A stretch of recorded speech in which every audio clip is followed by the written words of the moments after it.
Welcome back. Today we're going inside the world of shock rock to meet the fans, the band members, and the parents who are against it. Now, in our last segment, we looked at a band named GWAR who uses bloody violence to thrill their fans. We've seen them in concert, and now here they are, GWAR. My next guest is upset because her 14-year-old son is a big fan of GWAR. Please welcome Lisa. But why do you have to portray such a negative influence for the youth, for my kids? I don't, in the world. Sorry. You should be. But all you guys do. Children. I have a 9-year-old daughter. How did you raise them? I raised them to the best of my ability, and I raised them not to be like that. And I'm sure that what Is that we why do your is kid's not a going huge to GWAR affect fan?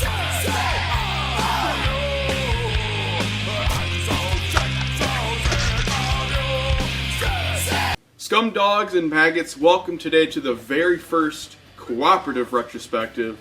It's not just me doing this today. As you can see, I'm doing this from video, not just audio this time, because I am joined by my compadre, one of the most important people that is helping me work on this network, a guy by the name of Druid that's finally showing his face today. Let's see that face reveal. Yeah, that's right. Dox him, ladies and gentlemen. Dox him.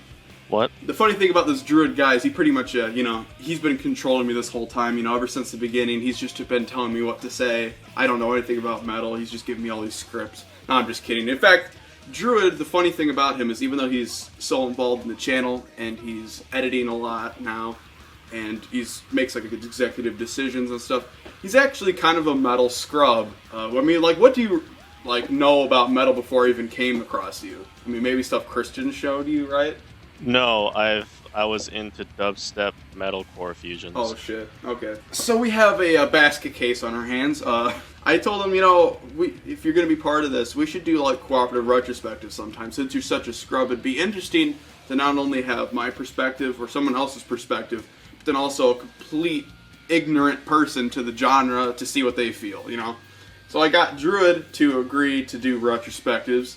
And one that piqued his interest, and I loved that it piqued his interest because I love this band, and I wanted to talk about this band, but I felt like I would need another person to do this. And of course, he thought GWAR was pretty interesting. How'd you hear of them before I even asked you to do the retrospective? I came across them from one track, Let Us Slay, from the Lust in Space album, and I'll explain later on as we're doing the retrospective, but I came across them from that album in particular, and I liked what I heard, honestly. And this was like a few years ago. This was like 2013, 2014 area. For a lot of people that are, outside the GWAR fan base, you're going to notice that the GWAR fans are very, very loyal. They're very crazy. And so, from the outside looking in, they're going to be like, why the hell do you guys like this band? They just seem like a stupid joke band. A lot of people don't like humor and music. They find a lot of the costume idea stupid. The same people that hate Kiss, they think it's just a gimmick. GWAR is very gimmicky, they're very funny. There's a lot of reasons why people love this band. And the reasons why me and now Druid like this band a lot are mainly 4 reasons. First of all, the first big reason why people love GWAR is because the live performances. Everyone will tell you when they see GWAR, if they're not wearing a white shirt, of course, that GWAR is the best live band they've ever seen, or maybe Kiss. Some of those gimmicky bands that everyone makes fun of tend to be the best bands to see live because not only do they play their instruments well live, but they put on one hell of a show. You're going to get sprayed with blood on stage with their blood cannons. That's why you probably shouldn't go to a GWAR show with a white shirt. And they have crazy stuff on stage. There's executions, there's battles, you see presidents fighting presidents, and they start decapitating each other and stuff. There's dinosaurs that appear on the stage. I mean, they fed Jerry Springer to a giant worm. This band is absolutely creative. Even to this day, with or without David Brockie, they're still one of the greatest live bands ever. So the moral of the story is, don't mess up your shirt. Well, don't wear a white shirt to a GWAR show. Or don't expect your shirt to not be messed up. Don't wear any shirt. It makes it easier. Go naked. The second biggest reason why people love GWAR is, of course, the mythos. It's awesome to have characters and, personalities added to it. It's a lot more interesting to see interviews with people like David Brockie where they're saying, I came from Scumdogia and blah, blah, blah, blah, blah. Well, basically, we view the human race as scum. We are indeed from another planet, and human beings we see as food, dogs, so much, to be destroyed on stage, en masse. Right. They do not dislike this, rather they throw themselves gleefully into the jaws of Where death. is GWAR, by the way? That's where you come from, or that's the name of the group, or both? No, the place where we come from, well, Beefcake, what planet are you from again? Well, I'm from the planet Cholesterol. It's, And there's like all these crazy characters they bring on the stage, They even have an announcer that's like a complete disco douche. They have battles and shit. They have a sexecutioner guy. It's all interesting. It makes the lyrics actually worth listening to, We're talking about full-fledged characters. We're not talking about Nicki Minaj pseudo-character bullshit. We're talking about full-fledged characters here. They actually wrote out like mythos on their website. It's crazy. They wrote all these stories, and it makes the lyrics a lot more interesting. I'd rather hear, I don't want to hear. I'm not that interested to hear a song about suicide, but I'd rather hear GWAR write a song about suicide because they're so creative and interesting, and probably involve, Captain Beefcake and his planet where he accidentally committed suicide, and it ended up framing his friend for murder. Which brings us to the next reason, number 3, why people love GWAR, is the comedy. How do you get laid on the first date? That's my main problem. Not only are they comedic like just about any other punk-fused band, but they're actually not as predictable. They're outrageous, but not like Cannibal Corpse outrageous, where it's just as crazy as you can get. They're crazy, but they're creative. They almost put a twist to everything they do, Like I said, with the whole accidental suicide, but then frames your friend for murder somehow. Like I'm making up a scenario that's it's creative, Or like, instead of just being in love with a dog, you're in love with a dead dog, like Pookie. They have such a way of being creative and like ahead of what you think that they're gonna do. Sometimes they get a little predictable, but that's why a lot of the whole storylines of the characters and stuff like that gets interesting, because even the less funny songs, even some of the classics, like Slaughterama, they're interesting because you're paying attention to the story that's going on, the comedy that's going on. And the last reason, of course, is the biggest, most important reason, the music. You could argue all day they're gimmicky, they're stupid, they're a joke band or whatever, but most GWAR fans, pretty much all GWAR fans, the real big reason why we love them is, of course, the music that they write. The riffs, fucking whatever, they're thrash or more crossover or more punk, it doesn't matter. Unless it's the 90s, late 90s era that nobody likes, GWAR are making fantastic songs, fantastic albums, and it cannot be denied. On our favorite album, which we'll talk about in a bit, every song is so different. There's, in fact, very few songs that even remain to one genre.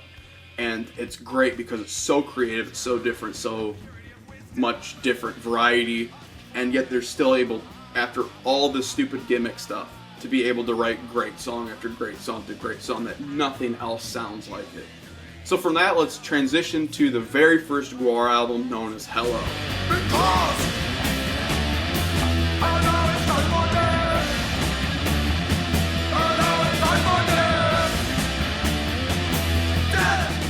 The interesting thing about Hello is that the lineup is pretty much, other than, our main guy, David Brockie, Odorous Urungus, there's a bunch of characters and people that no one really cares about that end up getting sacked or in their mythos killed off after this, like, Nipulus Erectus and Flatus Maximus, nobody cares about these characters. Eventually we'll get more important stuff down the line, but on this album, not only are we introduced to kind of the thrashy crossover sound, the comedy, but we also get that mythos stuff going on. Some of the better songs in this album, I'd say, are songs like, my favorite Techno song, which shows off one of their main villains, Techno Destructo, which they would go on to have a different person play like for the live performances. But I love how this whole song has like a story about it. Their villain is kind of building up his personality, and then he has a giant fight with all the band members at GWAR. In case you furballs haven't heard of me, my name is Techno Destructo, and I can outfart any of you lame-ass motherfucking rock stars, because I am... Yeah, this isn't an album that necessarily establishes the mythos as well as their later albums, but you can definitely tell that this is the start of GWAR right here. This is the start of a unique band. Tracks like Americanized and I'm in Love, and especially as Brody said, Techno's song, those really serve to just set up this huge, absurd atmosphere that GWAR is known for. Speaking of absurd, though, I do have to admit to a lot of those people on the outside looking in, this is not an album I'd start with, because then it'll just confirm all your biases to begin with, because a lot of the weaker moments of this album tend to be towards the end of the album when you have songs that are literally them farting or just saying stupid stuff. It's total punk, but I just think it doesn't work. I think they work better when they're more metal. That's why I think the better songs in this album tend to be songs like Time for Death, Americanized, you know. But then you also have the funny songs, of course. I'm in love with a dead dog named Pookie. Classic stuff. With a dog named Pookie.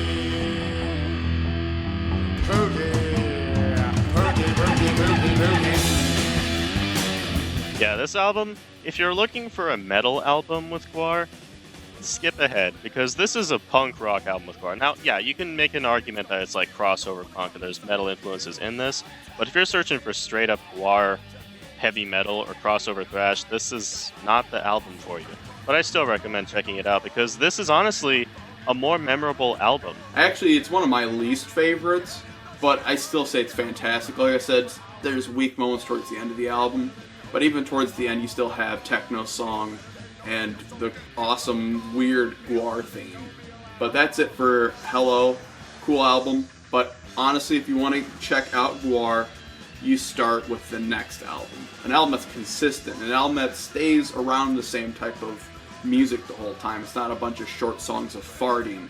We're talking about an album that has music that's fully developed, with not only cool characters, more developed mythos, and actually developed lineup that would stay there for a little bit longer, with characters that stay a little bit longer. But the comedy is even stronger, and the music's stronger. We're talking about the absolute classic Scumdogs of the Universe.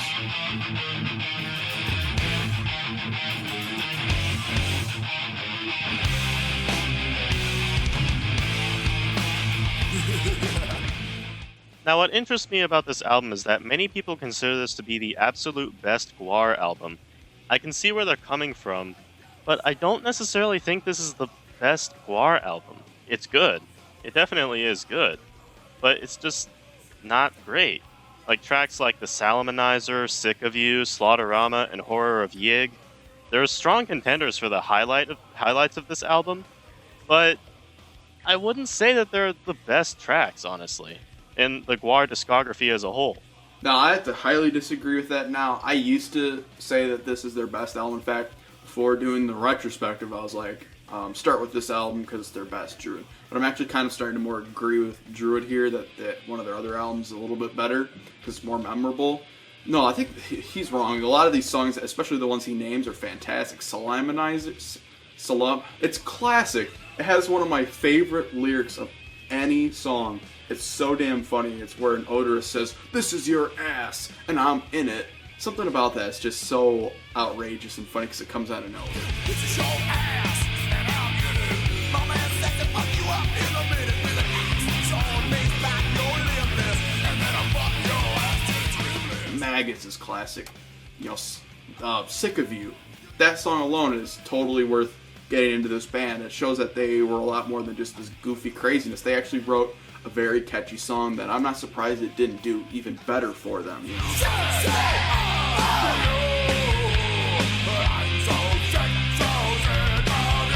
This is kind of their breakthrough album, and from this point on they'd get a lot more attention, especially media attention, because they were so outrageous.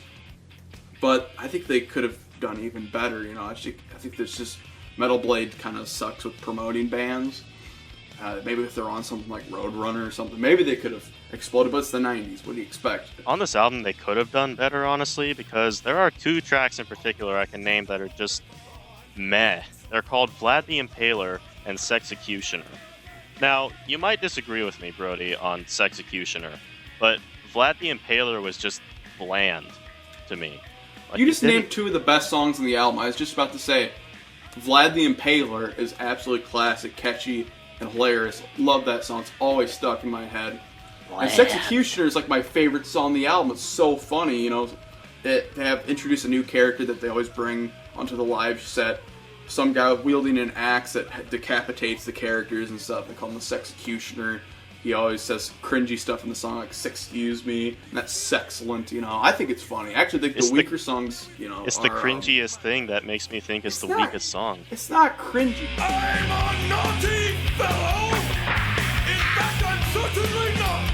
To marry no, I come to this place to rearrange your face. Don't listen to this guy, okay? But Cool Place to Park. I almost said Cool Day in the Park. I think that one's kind of. I don't think it's a good way to end the album. I mean, it's a Beefcake song. Yeah, he's on vocals in that one. Yeah, Beefcake was the bass player. Beefcake's vocals are kind of odd. Just putting that out there. It's kind of odd to hear Beefcake on this album, but honestly, I don't think Odorous could have done it any better. I think it's better that Beefcake stayed on this track in particular. I just think it's weird to end the album with him. You know what I mean? Like, it could have been better to end the album with probably Vlad the Impaler, even though you disagree with that because you're fucking stupid. But, you know, I think it's just a weird way to end the album. I never liked how bands will do that, you know? It's like, kind of end it where it began. But it's still a pretty decent song. Then Death Pod's kind of forgettable, but I love Love Surgery, Black and Huge. That stuff's funny. You have classic songs there that are a little bit more serious, like Horror of Yig, Years Without Light. But I'm sort of thinking my favorite song might be, other than Sexecutioners, another one of the more comedic songs, which introduces my favorite GWAR character ever. A guy that does a bunch of different characters. I believe he does Techno Destructo. I think he does the Morality Squad song, the next one. But he's always the band's announcer / manager character that comes out with like the purple outfit or the pink outfit, and he's like a complete disco douche, and he sounds and acts like a douche. It's perfect. His name is Sleazy P. Martini, and he does a very creative song on this album known as Slaughterama, which is about the band slaughtering 3 different groups of people to make some point. They kill like a hippie, they kill a gay guy, and then they kill like a skinhead. It's pretty damn interesting, you know. I think it's probably one of their most creative songs, and I wish they had more songs with Sleazy P. Martini, because there's something so creative about hearing that douchey accent talking about whatever. World's biggest hair, world's tightest pants. Got no circulation, but you still can dance. Fashion is a statement, sometimes a risk. Every fashion had its faults, but yours is the bitch. Slaughterama is definitely a classic on this album. Probably one of the best tracks, like I said. But I think the one that sticks out the most, unsurprisingly to me, is Sick of You. The one that they perform quite often on their live tours.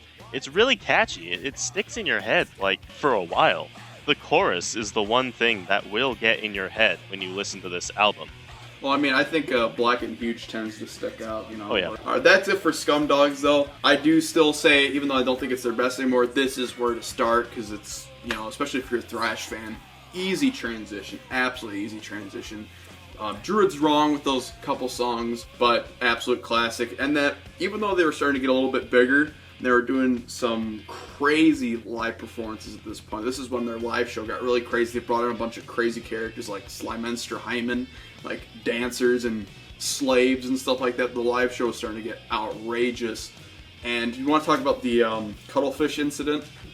Oh yeah, the Cuttlefish of Cthulhu. See, GWAR was starting to stir up some controversy around that time, and when they were going to a show, I forget when, and I forget what place because, again, I am a poser, but when they were going to a show, the police came along, and they confiscated Odorous Urungus's Cuttlefish of Cthulhu. Legend says that the Cuttlefish is still out there, because GWAR have never recovered it.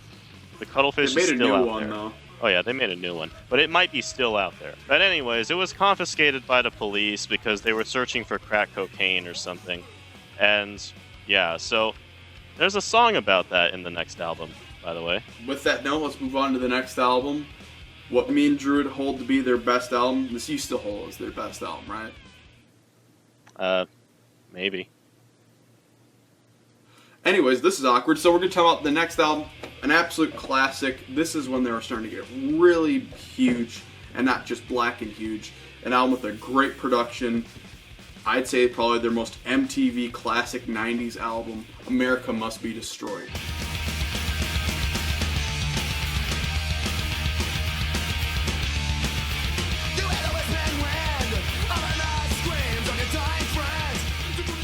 So right off the bat with America Must Be Destroyed, 2 or 3 tracks in, you can just tell that this is going to be a superior album to Scumdogs of the Universe. Now, I would say this is an unpopular opinion, but like the margin between popularity of these albums is fairly small because this album is pretty much as well received as Scumdogs of the Universe was.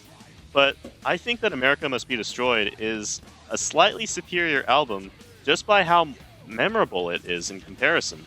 Now, I'm not saying that Scumdogs isn't memorable, because, again, Slaughterama, Sick of You, those 2 tracks, which I'm absolutely right in saying are the weakest tracks, they're still memorable. But this album has tracks like Ham on the Bone, and Gorgor, and Morality Squad, and Poor Old Tom. Ham on the Bone, one of their best thrashy songs. I love the part where it goes like, ham on the. I can't even do it as fast. It's so crazy. Cracking the Egg is another classic thrashy song. Gorgor is arguably their best song ever made. It's so thrashy. It's so crazy. And they even featured it to all those people that used to watch Cartoon Network in the early 2000s. It was actually featured in that show, codenamed Kids Next Door. Yeah, Gorgor is probably, I would say it was the best. It has the best intro of a GWAR song I've probably heard yet when I was going through this discography. It just opens up so powerfully. And the chorus where they're chanting Gorgor, man, it's just badass. It gives me chills every time I hear it.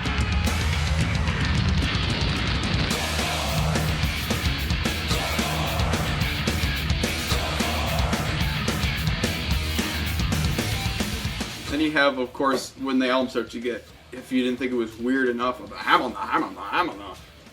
you get to a song like Have You Seen Me, which sounds like some weird, I don't even know what to describe it, but it's definitely bizarre. Sounds like nightclub jazz.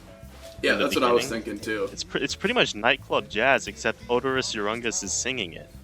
Imagine that for a second. He throws out some really crazy lines out there. He just screams outrageous things, and then of course, halfway through the song, it goes into a really thrashy section, one of the coolest thrash riffs I've ever heard.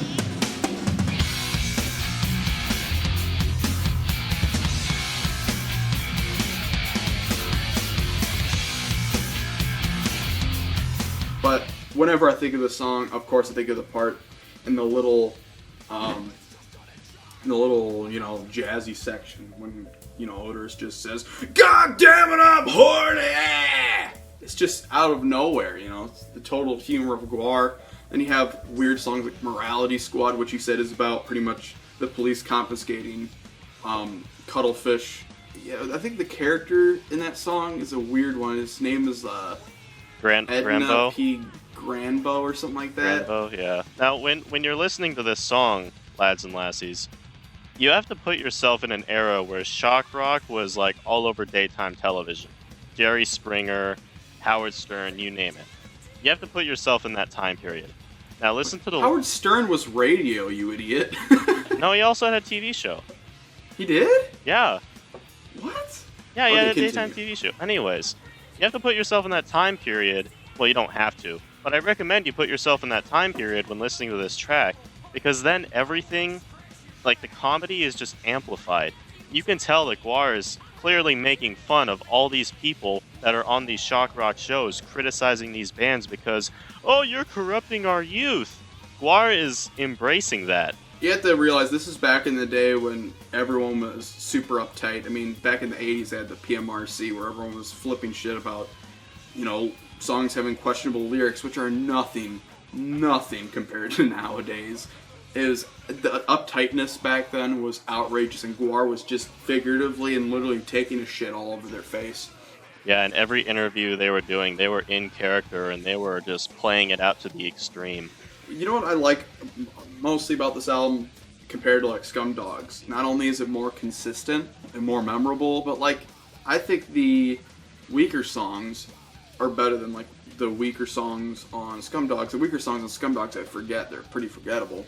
The weaker ones on here are still memorable, like Blimey, Poor Old Tom. Poor Old Tom's all doomy and shit. Gilded Lily, Blimey, they're all thrashy and cool. Then you have some really creative songs toward the end of the album where you have more Beefcake the Mighty being featured, the classic Beefcake the Mighty, on songs like The Road Behind, which was actually one of the very first songs they ever featured in Beavis and Butthead, and the whole time they're just like, GWAR, yes, yes, hell yeah, heavy GWAR. And even though it's not really that heavy of a song, in fact it's a ballad that has Beefcake on the chorus, but it sounds perfect, you know. And then you have a weird ballady song called Pussy Planet, which, features Beefcake once again on the vocals, and Slymonster Hyman. Now, let me tell you of what I think is kind of the weakest song on this album. It's called Rock and Roll Never Felt So Good. Now, here's my thing with this. It's a fine song until like the middle, where all Dave Brockie says is rock and roll never felt so good over and over and over and over until it gets so unbearable to hear.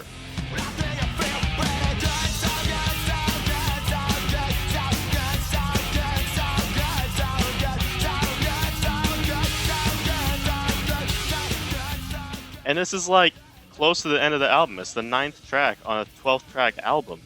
It gets grating.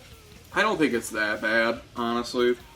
Oh, in fact, I still really like the song. It's really fun. It's one of the more old-time rock and roll songs in the album, so it has a lot of energy to it. It's fun. I think Druid's just getting a stick up his ass, or a cuttlefish up his ass. Is that all you have to say about that album? Do you think it's the best one? It's not necessarily like the best album by much, because it still has its like low moments, but when it comes to comparing this to Scumdogs of the Universe, I would put this album a little higher on the chart, because it has, like I said, it has tracks like Ham on the Bone, Gore, and Morality Squad, those types of tracks. Those are good. Here's the thing about the title track. It isn't that great. I think it's cool. Shut up. It's a cool little instrumental, has some cool riffs, it's cool sampling. I believe it's about America destroying itself, like getting the people to rebel against it. I think that's what it's about. And you know what? That kind of brings me to another point I wanted to make about GWAR, is that every time they have ever sort of been political, because for some odd reason, people want rock stars and celebrities to be political and take a stance. And for some reason, people keep asking GWAR to take a stance, and every time they just shit all over it, they take a stance, and they're like, yeah, I agree, America must be destroyed, you know, and they're just, it's so fucking outrageous every time. And I love that David Brockie never took a stance as Odorous Orungus. He always took a stance that was, like, completely outrageous and hilarious that nobody would agree with. Yeah, like, he would take any side that led to the death of humanity. Yeah, which was his mission, of course. And speaking of outrageousness, GWAR just kept getting more popular, more outrageous, and releasing another classic album, one of my absolute favorites. We have This Toilet Earth. Yes, the toilet Earth. You continue to use your Earth as a big toilet. It won't be very long until it's just a glowing husk, a cinder in space, as it were. Useless to your race, very useful to us, though. We will be destroying the planet entirely and escaping to outer space once and for all. You think I'm pretty deluded, don't you?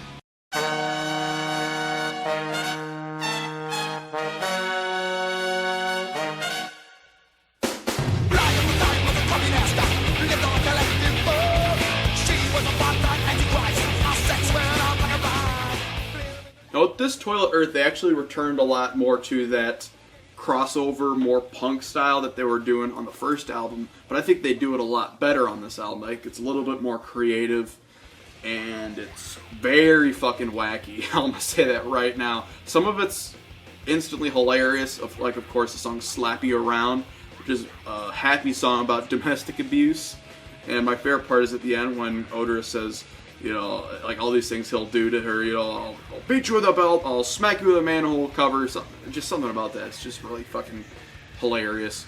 Then there was one song that's not on a lot of versions. In fact, it's not even on my version. And it's a song that got them in a lot of trouble called, what is it, Baby Dead Fuck or something like that? Baby Dead Fuck, BDF. Yeah, this wasn't on many versions of the album. And you can hear it on YouTube for sure, but I heard it and it's like, yeah, I can see why this track is not going to be on this album. They fought really hard to put this on the album. The record company absolutely refused. Even though they called it BDF instead of Baby Dead Fuck, you know, they just absolutely refused. This album has so many classic moments on it. It starts with one of my favorite GWAR songs ever, the song that introduced me to them, and was also featured on Beavis and Butthead. And a song where they start to get political again, but then it's sort of like a pro-Saddam stance. Like, yeah, destruction, Saddam a go-go. Saddam. They shall drown in their own blood. We are Saddam a go-go. And then follows it up right away with a bunch of classic songs. Although I actually used to not like this album. In fact, I was so disappointed when I first heard the album all the way through, because I was thinking, oh, it's going to be awesome, just like Saddam a go-go. I didn't really like that much from it. Now I absolutely love it. You know, Penis I C's classic, fun players. Eat Steel has some, beefcake vocals, very crazy, thrashy stuff. Jack the World's cool. Sonder Commando is like weird, doomy shit. And Bad Bad Men's one of my favorite from the album. Then you start getting some really weird shit like Baby Dead Fuck, Pepperoni, the insidious soliloquy of Skullhead Face or something like that. And then the issue of Tissue, Pocket Pool, shit like that's really, really weird, but it's so creative. I love every song. It's all so entertaining, very memorable. But to me, I think even though it has classics, songs that are my absolute favorites, like, Slap You Around, Saddam a Go-Go, and Bad Bad Men, one of my favorite moments off the album is, of course, the way it ends. GWAR, in hilarious fashion, makes a song about destroying a planet known as the obliteration of Flabcorp 7. But in the song, of course, you have some crazy, hilarious storytelling going on because they blow the shit out of the planet. It's so exciting. And then their manager tells them, you guys blew up the wrong planet. And I think at the end they go on to blow up what they think is the right planet, and they just blow up the wrong planet again. It's pretty funny shit, and it still stands as one of my absolute favorites. Maybe my second or third favorite. Let me shit on everything you said. So when I first listened to this album, I thought it was the worst GWAR release I had ever heard. Because this is such a far cry from their previous 3 albums. I'm counting Hello as well. This is such a far cry from their previous 3 albums. Dude, it sounds exactly like Hello, but like better. What are you talking about? It doesn't sound anything like Hello to me. But anyways, that's the first time I listened to this album. It sounded bad. And I'm like, God, this is a drag. It felt like hours that I had to sit through with this album. And I didn't really see much good with it. Again, Saddam a Go-Go and Sounder Commando, those are 2 good tracks. I will say that. Like, between Saddam a Go-Go and Sounder Commando, those are the good tracks of this album. But everything else was kind of a drag the first time. And then I listened to this album back to back a few more times, and now I kind of think it's like, meh. Because I don't necessarily think it's a good GWAR album. I mean, it definitely has good tracks on it, but I don't think it's really a good album. It's more of something that you just sit down and listen to in the background more than actually seriously listen to.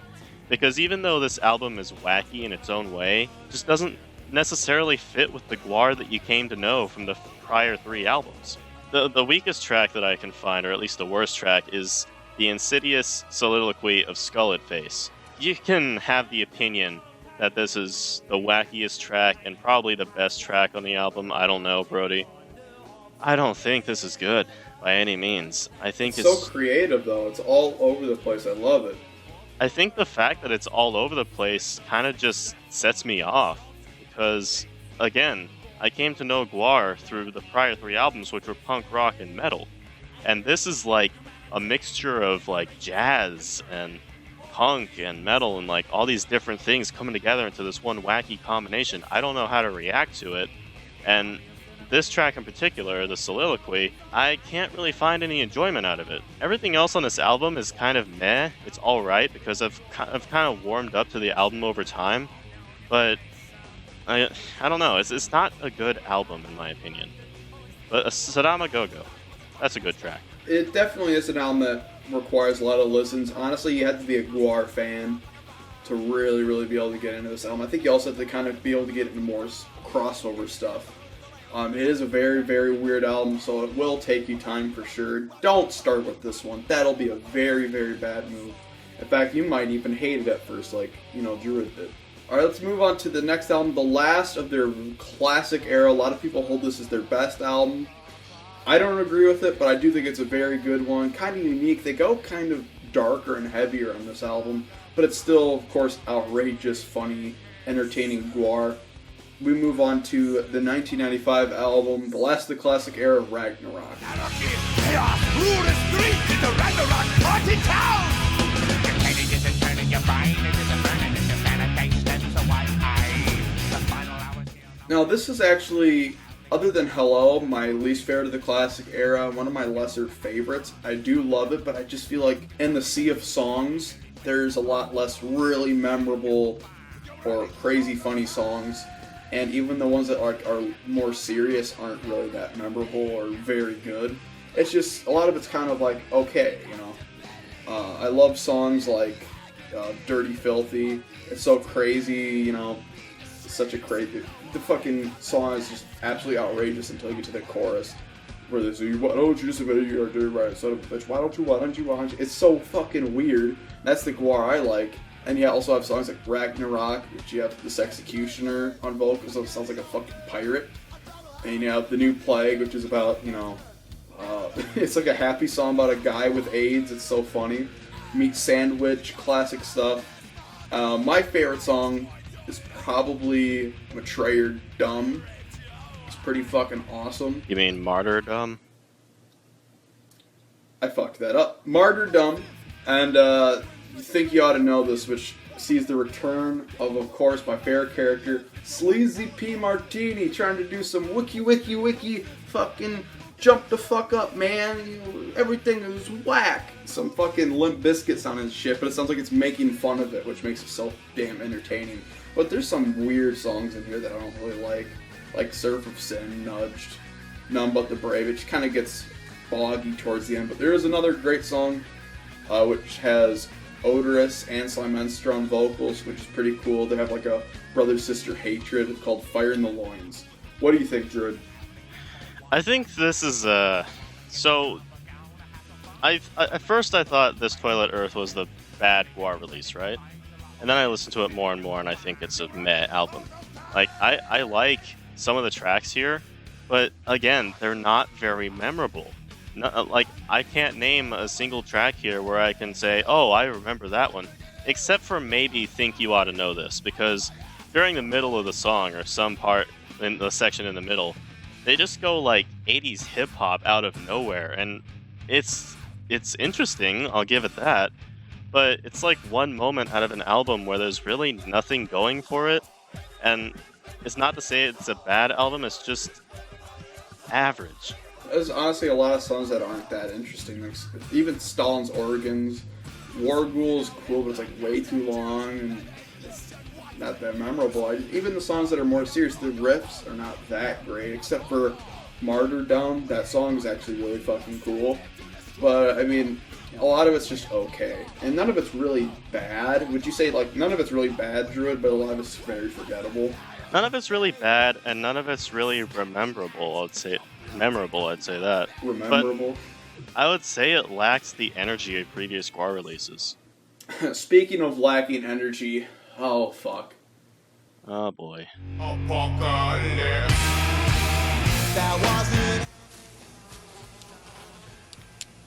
That is one big pile of shit. Okay, I don't know if Druid's gonna agree with this, but Carnival of Chaos is the fucking worst GWAR album of all time. Fuck this atrocious, overlong, fucking almost, it's like 70 something minutes, way too fucking long. I like my GWAR album short and sweet. We get this hunk of fucking shit that's like trying to go for like weird 90s shit. It reminds me of that terrible Primus album that everybody over worships called Pork Soda, where it just fucking saps all the fun and all the excitement and all the memorability out of anything that they wrote, and just makes it this stupid, grimy, fucking unoriginal, uncreative, boring, unfunny dog shit. It's almost like grunge fucking, it's like grunge shock rock. It sucks ass. And fucking everyone knows 90s alternative stuff always ruins everything.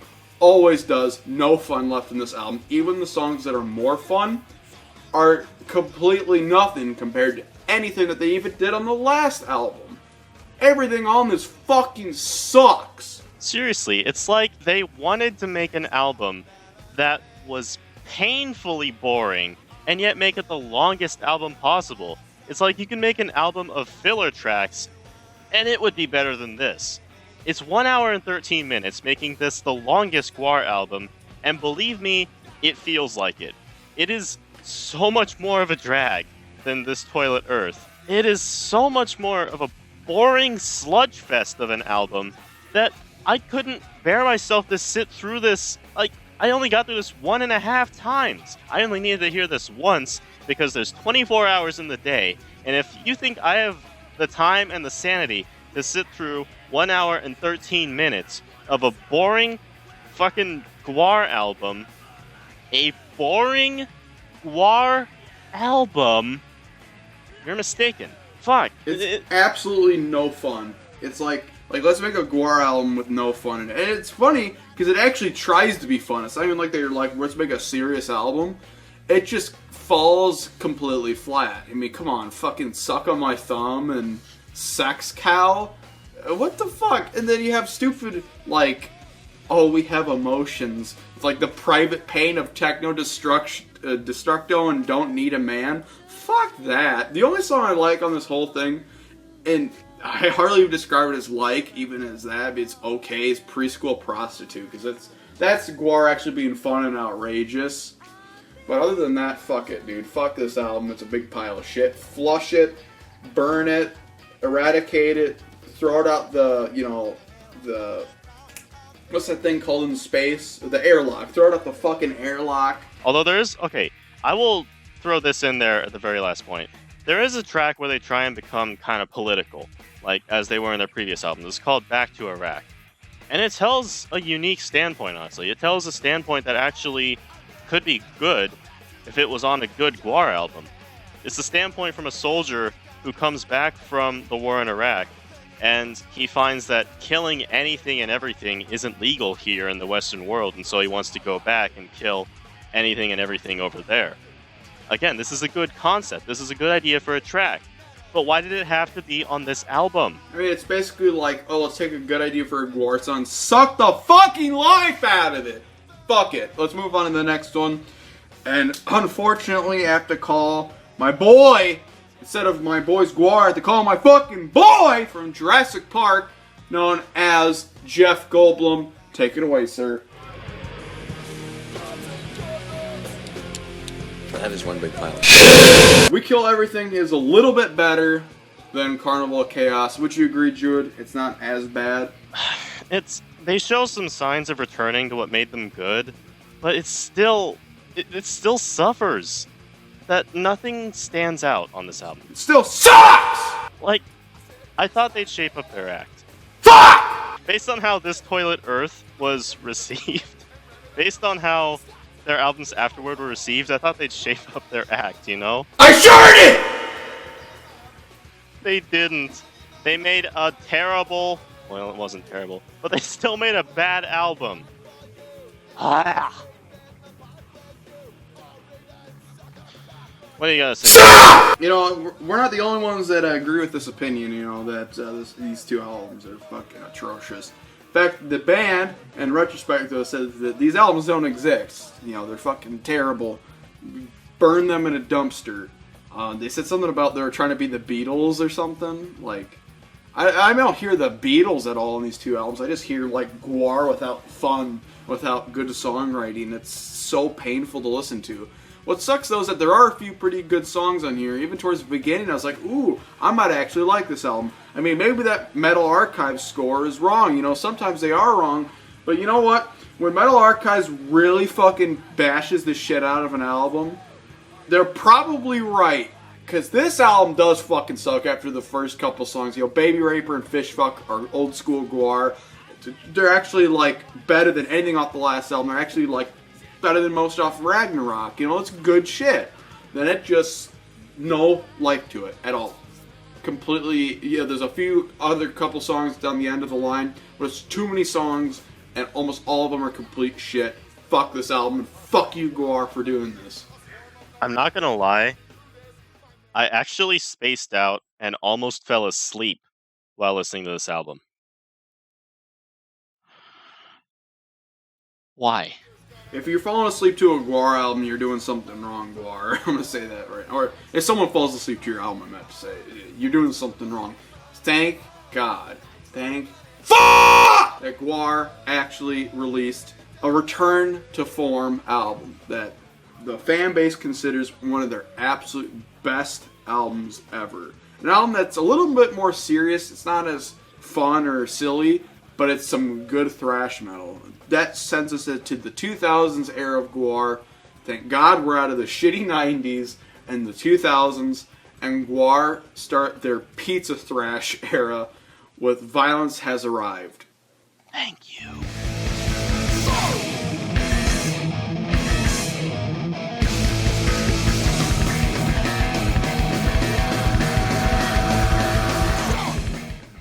Again, like Brody said, this is where they actually pick up their act, and they actually deliver an album that sounds at least close to good. It's got energetic, heavy tracks all throughout, and it actually starts to sound like GWAR. It starts to sound like the GWAR that people know. It doesn't start to sound like this tired, old, friggin' geriatric, odorous Urungus GWAR. It actually starts to sound like GWAR. That being said, still not really memorable. Oh, kill yourself. You know what, though? One last thing about those two other shit-tastic albums, which should not be named, is that it basically sounded like Odorous was, like, castrated the whole time. It didn't even feel like Odorous. It felt like a weird David Brockie solo album, you know what I mean? There was no charisma from him. But with this, what I really like about these 2000s thrash albums from GWAR, most of them at least, is that you know, a lot of 2000s thrash sounds like dog shit. A lot of people call it pizza thrash. It's terribly overproduced, shitty, horrible, nuclear blast, ruin everything production with no fun or life to it. But you know what? Back when they got to Metal Blade somehow treated them right production-wise because it has that classic GWAR sound where everything sounds all slimy and grimy, you know. Like that America Must Be Destroyed sound with the bass and guitar sound all heavy and grimy, and then the drums sound like goddamn cannons. That's the way I like my GWAR produced. But I wish that they had a little bit more fun in this album. They should have had like a sleazy P. Martini song. But a lot of it's just really awesome thrash metal, you know, like Abyss of Woe is classic. Antichrist is pretty damn cool. Apes of Wrath is one of their best songs. Immortal Corruptor, they play all the time, one of their best songs. Bloody Mary is a classic. And then the Song of Words is the only song on this album that really has like a kind of GWAR mythos fun feel to it, which is, I'd say, probably the best song on the album because it's total GWAR throwback. It has a story about involving like all the band members. And I believe, didn't they change a band member for this? I believe they got a new guitarist, like a new Flatus Maximus. Am I right? I miss GWAR. Wait, what? Yeah, for the longest time they had, ever since the debut, actually ever since Scumdogs, that they had Jizmak Dagusha, one of the weirdest names ever, on the drums. Dagusha. And they've had different guys as Beefcake. I think the classic Beefcake left at like Ragnorok, I think is when he left, but he still does backing vocals and stuff, and now he's actually the lead vocalist now that Odorous and Dave Brockie are dead. And then also you've had Mike Dirks throughout the beginning. Spoiler alert. Yeah, ever since the beginning, Mike Dirks has been Ballsack, the Jaws of Death, which is basically a giant bear trap face guy. With Viking horns. But, you know, I'd say this is one of their best albums. I wouldn't say it's their best of the new era. My problem with it is even though it's an awesome thrash album, and I mean, after Scumdogs, I'd say maybe check out this one next, because it's a little bit also more serious, more grounded, more focused on the songwriting. That's my problem, is I want my GWAR to be silly and retarded, and it's not as retarded as I want it to be. But they'd slowly get more and more retarded just the way I like them. And in 2004, there was an election coming in the United States, you know, the next election cycle. And GWAR decided to take a different approach than, you know, taking a stupid political stance either way. So they decided to start a war party.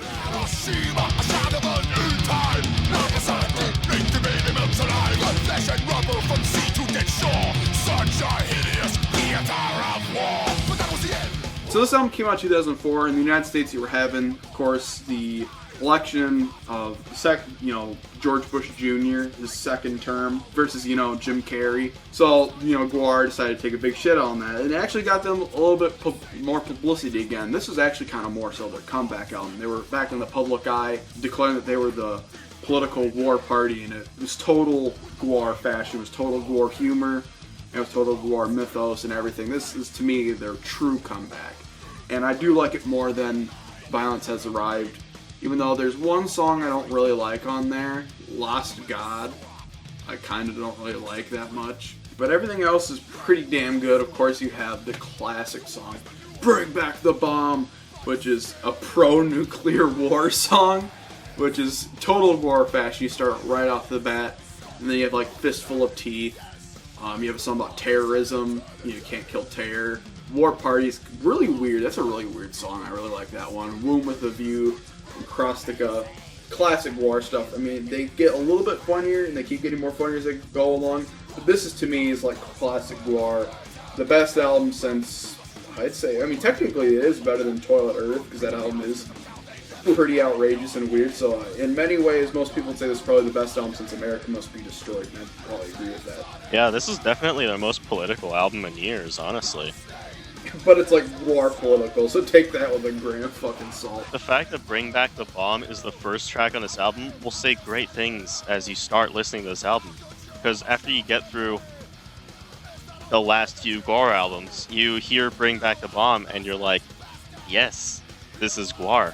So what do you think of it, though? Do you think it's better than the last one? Oh yeah, I definitely think it's better than the last one. Because in this area, they're just getting better and better. They're getting closer to like their original fun, energetic selves. But you said like you didn't think you were being stupid about the last one. You're like, oh, I don't really think it's that interesting though. Do you think this one's pretty good though? It's pretty good. When it comes to memorability, I will always say that America Must Be Destroyed, Hello, and like the first three albums. I will always say the first three albums are the most memorable. But this album actually does keep my interest, honestly. Like there are tracks that stand out as opposed to like the previous albums, such as Bring Back the Bomb or The Reaganator.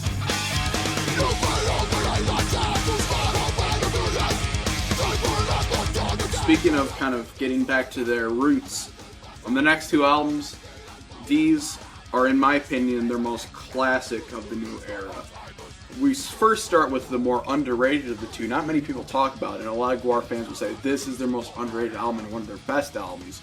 The one that really returns to that fun, memorable GWAR sound. I think it's actually, to me, their most memorable of the new albums, and probably their most fun of the new albums. We're talking about Beyond Hell.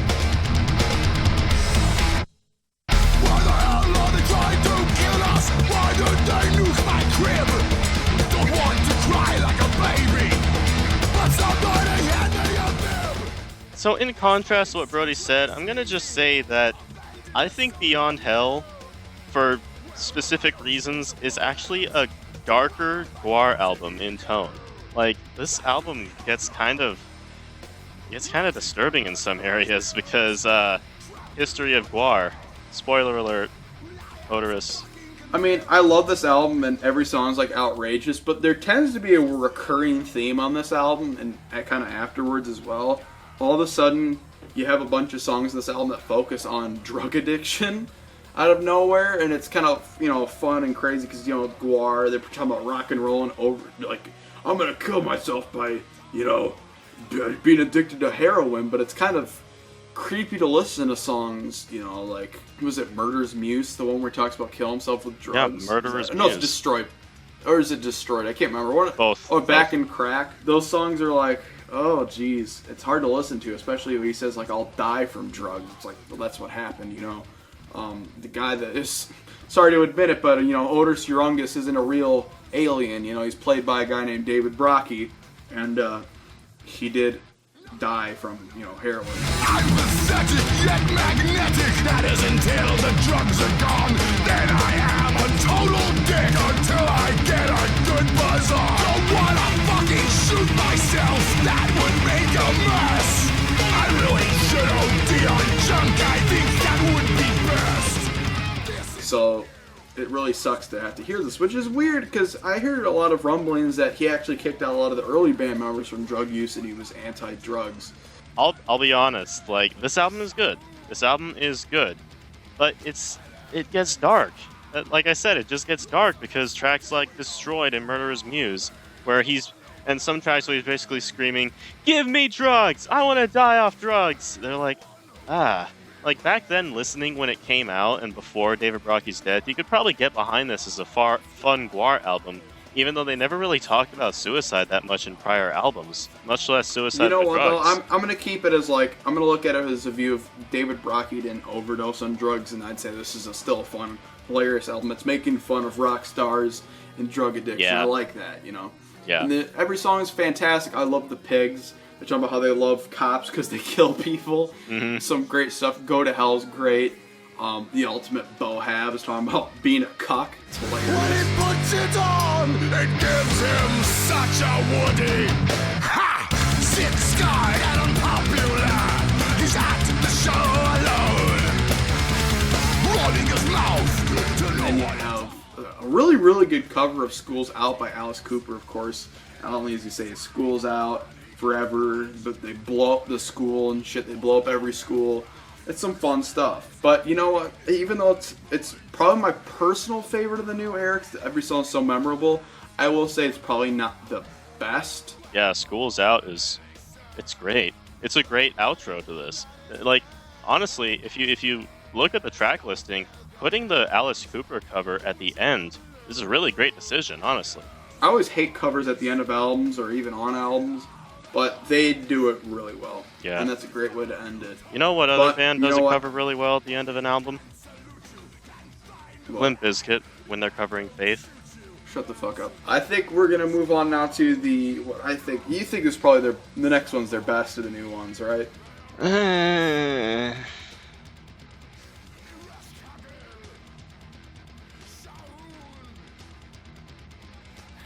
Go on.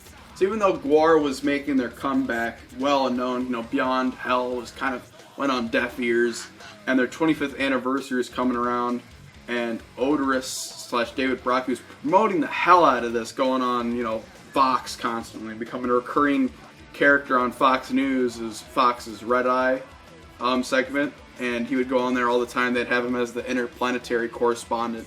And if you want some great, hilarious GWAR moments, go watch all those Red Eye Fox News things where Odorous went on there. He was just being so outrageous. They had to bleep out a lot of the stuff he said, but they kept getting him on there constantly. I think the one reason why they kicked him off was something about he was like opposing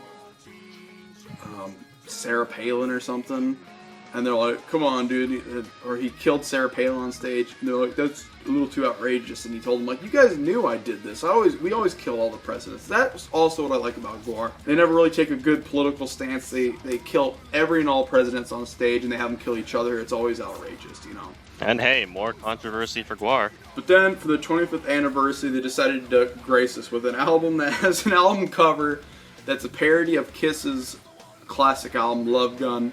GWAR makes an album that I think is actually better than Love Gun. One of the best GWAR albums ever, in my opinion. One that fully returns to the classic sound. This could have easily come out after America Must Be Destroyed. I say it's the best album since America Must Be Destroyed. Or Toilet Earth. I love that one too, but technically it's better than that. We're talking about Lust in Space.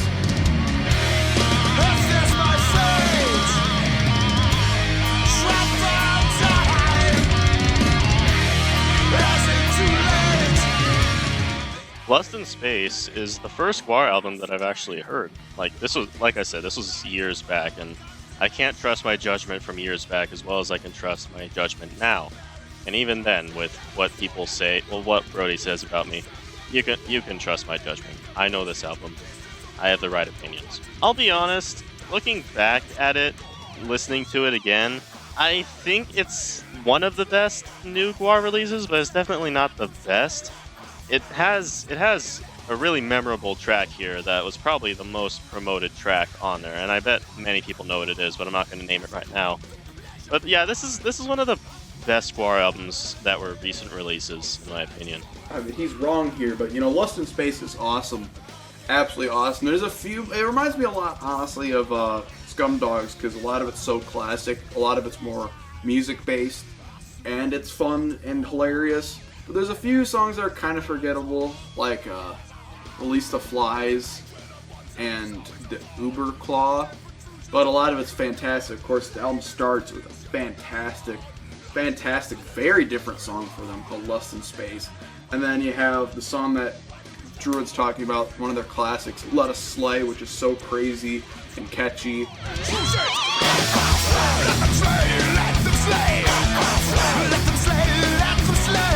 Damnation Under God, classic. Lords and Masters, classic. Metal Land has, I believe, either the new Beefcake or the old classic Beefcake on vocals. Their vocals kind of sound familiar. Sometimes I can't tell the difference, but it doesn't matter. The vocals on it are really fun. And then The Price of Peace is also Beefcake the Mighty. Whereas Zog is a classic funny song. Weird shit. And then Make a Child Cry is probably my favorite song on the whole album. Make a Child Cry. Die, child, die. It's so fucking crazy. It reminds me of Slap You Around. They're like, how can we do that? But even more outrageous, and they managed to do so. And the best on the album, Make a Child Cry. Make a child cry, cry child cry, make a child die, die child die, take control. Yeah, I think Let Us Slay is the best track on here, for obvious reasons. It is a really energetic, crazy GWAR song. Now, this is the first GWAR song I have heard. This first GWAR song I've ever heard. And this is the first album of GWAR I've heard. I'm gonna be perfectly honest here. Getting into this album from Let Us Slay, I think people who are coming into it looking for the craziness and energy of it will be slightly disappointed. Because even though there are great tracks on here like Metal Land, nothing really comes close to the franticness and energy that Let Us Slay has, in my opinion. Like, Let Us Slay has more of a refined sound to it, has more of a classic GWAR sound than half of these tracks here. And the other half are like, I can live with them, but they're not really spectacular, you know? I mean, like I said, Druid's wrong, but Lust in Space, after Scumdogs listened to that one, actually, Violence Has Arrived, then Lust in Space, then kind of go back to their old stuff. I don't want to be a demo debut dumbass, early albums dumbass, but I think Lust in Space, I hate to be the guy that's like, oh, the new album is it's the best thing they've done in years. But Lust in Space is the best thing that they've done in years. But now they kind of go into a bit of a decline, and I think Druid would agree with me. The next album is actually originally supposed to be Corey Smoot's solo album. It tended to be very thrashy, so David Brocky's like, hey, let's make that a GWAR album. And by the way, Corey Smoot is the flattest Maximus, and this would actually be the last album he'd be on because he would die right after that. And I have this theory that that's why David Brocky got hooked on drugs. It's because maybe he was depressed about Corey's death. But it's also kind of hinted maybe he was getting into drugs before that. But it seemed like he got really bad after that point. But anyways, the next album, very weird album for them. One of their most grimy sounding albums, Bloody Pit of Horror.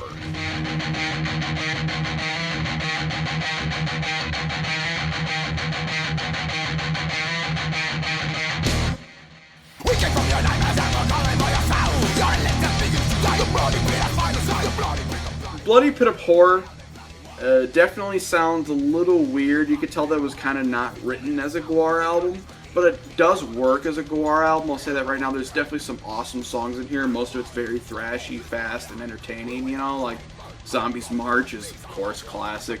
Storm is Coming, Tick Tits, you know, some funny shit, you know. Beat You to Death is fun, too. You're on My Meat. That song's kind of shit. There's some really shit songs toward the end. You know, Sick and Twisted, Let Me Have Slain. But, you know, there's some really good stuff on that. I think it's just kind of, it's okay, though. I like the sound of it a lot, and I do listen to it quite a bit. But in all actuality, there are some really bad songs in this album. So it's kind of a mixed bag, in my opinion. And for whatever reason, when I was listening to this album, my thoughts kept drifting towards Cannibal Corpse. Can you tell me why, Brody? It sounds a little grimy and shit, kind of like newer Cannibal Corpse sounds as well. I don't like the direction the production was going for this kind of era. I mean, it definitely sounds grimy, I'll say that. Beyond the world of light, beneath the school of time, the zombies rising across the light, they cast a living and they might. But it also sounds a little nuclear blasty on this album. I kind of don't like that. It gets really bad on the next album, I'll say that right now. But to me, this is like probably the last GWAR album that I really like. Even though it's pretty half good, half shit, I still really like it. Do you want to move on to the last one? I guess. Sure. So Corey Smoot dies. They get a new Flatus Maximus. They got a new guy called Brent Ferguson. They call him Pustulus Maximus. And this album, Battle Maximus, is actually a tribute to him. And this is also when David Brockie went off the deep end a little bit. On the live performances for this era, he was sounding like incoherent and just mumbling shit, which is kind of starting to show signs that he was fucked up on drugs. His interviews were really weird. They weren't funny. They were really awkward. It seemed like he had no energy. You could tell he was getting fucked up on some stuff. You can say what you want about a guy in a giant alien costume with a flopping, like, 2-foot penis. But honestly, even for David Brockie, even for Odorous Urungus, he was acting tired. He was acting like he wasn't himself. And when you're part of GWAR, the most wackiest band out there, and people start to notice that you're acting weird, it's kind of a problem. So that takes us to our last album at the moment, known as Battle Maximus. September 17th is the release of our new album, Battle Maximus, and it's our 13th album. You know, it's a big album for us. We worked very hard on it, and we're very proud of it.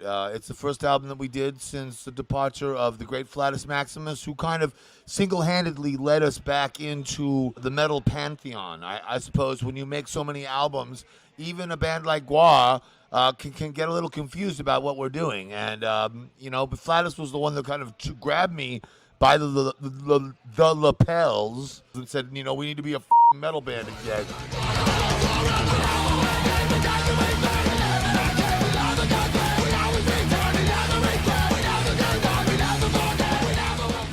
Like I already said, this is kind of one of my least favorite GWAR albums. I have a big problem with the production. It sounds like generic, shitty, overproduced, vapid, boring, nuclear blast, modern production. I fucking hate the sound of it. It sounds like GWAR with no balls. I don't like it. There's definitely some good songs on here, and a lot of people actually tend to really love this album for some reason. Like I said, there's good songs. You know, They Swallowed the Sun, Madness at the Core of Time is amazing. Raped at Birth is probably my favorite song. They finally delve into the mythos and story of how Odorous was raised. He was raped 1,000 times at birth and shit. Crazy stuff. But then there's a lot of fill in here, like Falling, Mr. Perfect, Nothing Left Alive. It's really whatever for me. I don't dislike it. I'm not going to summon my good old boy Jeff Goldblum, but I hardly ever listen to it, and I don't really care about it that much. What do you think, Druid? I don't have much to say about this album because, yeah, it's GWAR, but at the end of the day, it's average, but for different reasons. Because again, Dave Brockie, he was reaching that point, you know. There are good tracks here, like Madness at the Core of Time and Bloodbath. Those two back-to-back are great. I will say that. Those two tracks are probably the best that this album has to offer. And they include, on a European version, they include a cover of Carry On, Wayward Son. That is a great cover. I hate the original. I love the GWAR cover. The fuck is wrong with you? What do you mean what is wrong with me? Holy shit. Okay, we're getting divorced after this. No. Listen, we're getting divorced. I hate that song. I hate that song. Plays every day on the soft rock radio station. I can't stand it. Terrible song. GWAR did a good cover of it. So if I like one cover of it, good enough, right? You're divorcing me, okay? That's it for the GWAR albums at the moment. However, I want your opinion on this. So they're actually continuing. Everyone that's watching, I want your opinion on this too, because everyone has different interesting viewpoints on this. They're continuing without David Brockie. In fact, they got the original Beefcake the Mighty from the planet of cholesterol. He is the Berserker Blothar. Yeah, he has these like weird horns and shit. He's kind of fat. He doesn't have like any stage presence though. And He's like a Norse dwarf. Well, I mean, what's your opinion on them continuing without David Brockie? Because I'm kind of like whatever. I don't know. I mean, overall in the GWAR discography, there have been low points where David Brockie had been their vocalist, but I don't think that's necessarily Brockie's fault. As for them continuing on without Brockie, their live shows, I've heard, are great. I've never been to one myself, but I've seen them on YouTube, and I've heard about them from people that we know. And I don't know, if they make an album, which I've heard that they finished their new album this year. They haven't had a release date, but I've heard that they finished it. When they release that, I don't know if it'll really capture the spirit that GWAR had. Like, they'll have the image, they'll have, like, the sound, and of course they have the original Beefcake back. But I don't think it'll really capture that GWAR feel, you know? Well, I mean, with the live shows, you have an obvious disconnect that you can kind of see, especially with, like, Sleazy P. Martini and stuff. It just seems like they're all mailing it in. It seems kind of lazy. Like, there's no... Like, everything that they used to do, they start doing again. But it just feels fucking like it's not fun anymore. I just feel like he was such a big part of it. He was a big part of it. He was kind of like the face of what GWAR was for a time, even though GWAR had all these different faces to him. He was the guy who was representing them in interviews and stuff. I don't think Blothar can do that. I'm going to give this one last parting thing about the subject of GWAR, and then we'll kind of give our goodbyes here. But you know what? I gave you guys 4 big reasons why people love GWAR, but there is a 5th reason. That 5th reason why people love GWAR is because of David Brockie. Number 5.